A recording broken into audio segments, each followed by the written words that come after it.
Well, that was President Trump telling reporters this afternoon that he'll take a wait-and-see approach to Syria and his decision to pull out. Meanwhile, latest reports have tens of thousands of Syrians fleeing their homes as Turkish forces ramp up the military offensive on Kurdish-held areas.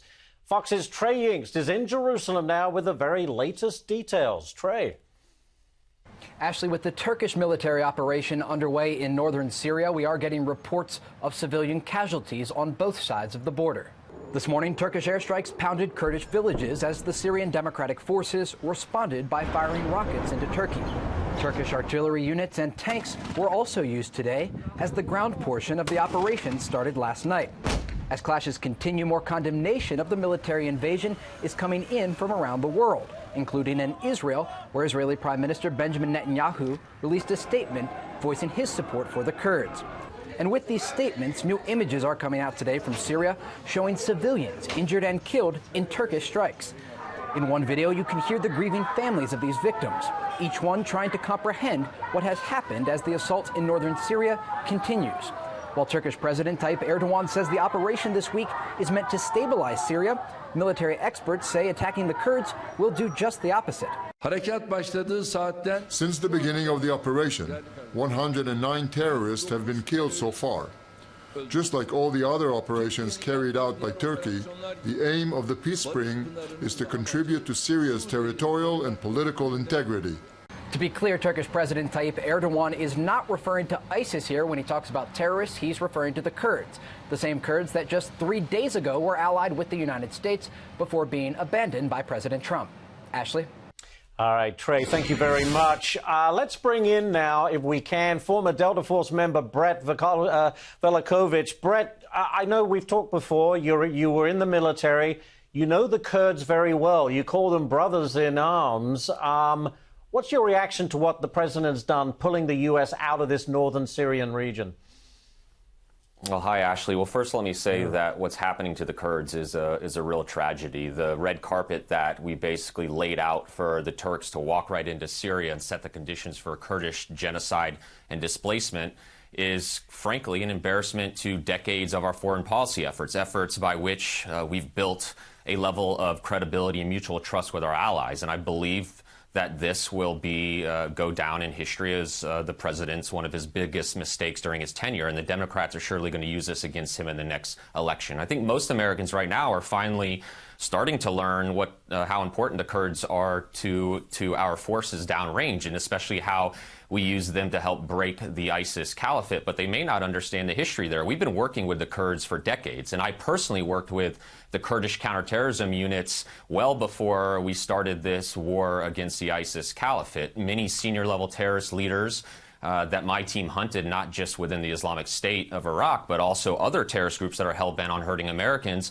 would not have been captured or stopped or killed without the direct help of Kurdish forces. I mean, again, they were our brothers in arms. They were absolutely our allies, and it's terrible to see what's happening here. And it's also terrible to think that these U.S. military advisors who have been training and equipping them for years have to stare at them in the face and basically tell them that there's nothing that we can do about it, that their hands are tied, because it sounds like the president made this decision unilaterally without taking the advisement of other military folks. And to that point, Brett, and we heard the president just a few minutes ago, he says that the United States does not want to fight, quote, these endless, senseless wars. He also says that Turkey, in exchange, has promised protection of civilians, religious minorities, and basically an assertion that there will be no humanitarian crisis.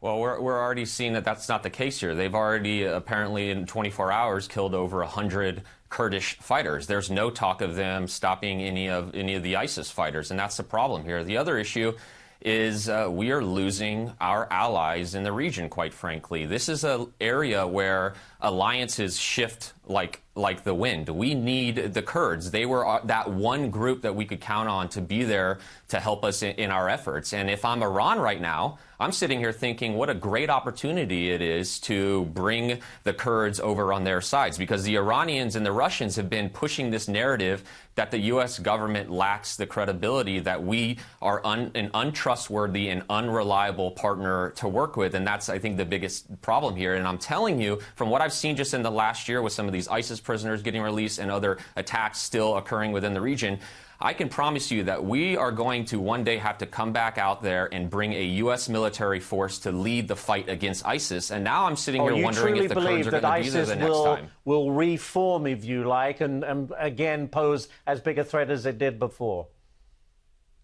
We are starting to see that already in some of the pockets that were allegedly liberated from ISIS control. And right now we talk about these ISIS prisoners. We're starting to see the shelling of these camps where the Kurdish fighters have been holding these prisoners, and they've been getting shelled by Turkish forces. And even before the Turkish incursion, there was a problem with ISIS prisoners. We believed at some point these tens of thousands of prisoners that were sitting there were going to have to be released at some point because these Syrian Defense Force prisons are over capacity. The other issue is now we've switched the attention of the Kurds. We've taken them off of these prison camps altogether. I mean, the Kurds have always resented the Turks, okay? They've always hated the Turks, but they focused their attention on the more immediate threat, and that had been ISIS. And now we already saw just yesterday a statement from the Syrian Defense Forces that said all military operations against ISIS have stopped within northern Syria because of this Turkish incursion. And we're going to have a problem that's going to reverberate for years now because of this. I hope that's not the case, but certainly not the only one who's been saying this, Brett. I'm sorry we're out of time, but again, thank you for joining us with your take on what's going on in northern Syria. Really appreciate it.